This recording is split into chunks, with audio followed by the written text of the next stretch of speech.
ఓడిపోయిన తర్వాత 23 మంది ఎమ్మెల్యేలను తీసుకుపోయారు.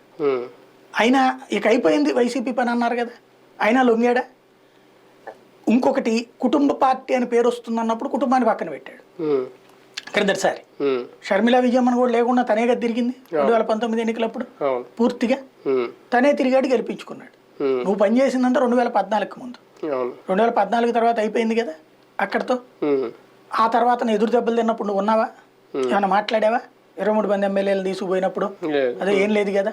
అంటే నువ్వు ఆ రోజున సహకరించావు, ఎస్, నో డౌట్. అందులో అయిపోయాక రాజశేఖర్ రెడ్డికి సంబంధించిన వారసుడిగా తను అక్కడ పబ్లిక్ యాక్సెప్ట్ చేశారు. నువ్వే అప్పుడే కనుక మేమిద్దరు మా ఇద్దరులో ఎవరో ఒకళ్ళం వారసులం అని కనుక పోటీకి వచ్చి ఉంటారు 2014లోనే తేలిపోయి ఉండేది. అప్పుడు ఎవరు అయిపోయినటువంటి జనం. అప్పుడు వారసుడిగా జగన్మోహన్ రెడ్డి నువ్వే ఒప్పుకున్నావు, అయిపోయింది కదా. నువ్వేమన్నావు? రాజశేఖర రెడ్డి వారసురాలుగా తెలంగాణ నేను తీసుకుంటాను అన్నావు.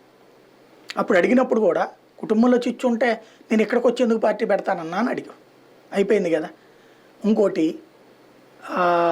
ఏంటి చెప్పింది, ప్రధానమంత్రిని చేయడానికి రాహుల్ గాంధీని. మరి ఆ రోజున తెలీదా ప్రధానమంత్రిని చేయడానికి? కాంగ్రెస్కి వ్యతిరేకంగా తన తల్లి పోటీ చేస్తే, తన అన్న పోటీ చేస్తే, లేదా పాదయాత్ర చేసినప్పుడు తెలియలేదా రాహుల్ గాంధీని ప్రధానమంత్రి చేయమని? అప్పుడు అన్నే కన్విన్స్ చేయొచ్చు కదా, నాన్న ఆశయం ఇది, వేరేగా పార్టీ లేదా నువ్వు వెళ్ళి ఆ పని చేసుకో, రాహుల్ గాంధీని ప్రధానం చేసేదాకా నేను నిద్రపోను, నేను కాంగ్రెస్ తోనే ఉంటాను, నాన్న ఆశయం అయిపోయింది. ఆ కాంగ్రెస్ పార్టీని తిట్టింది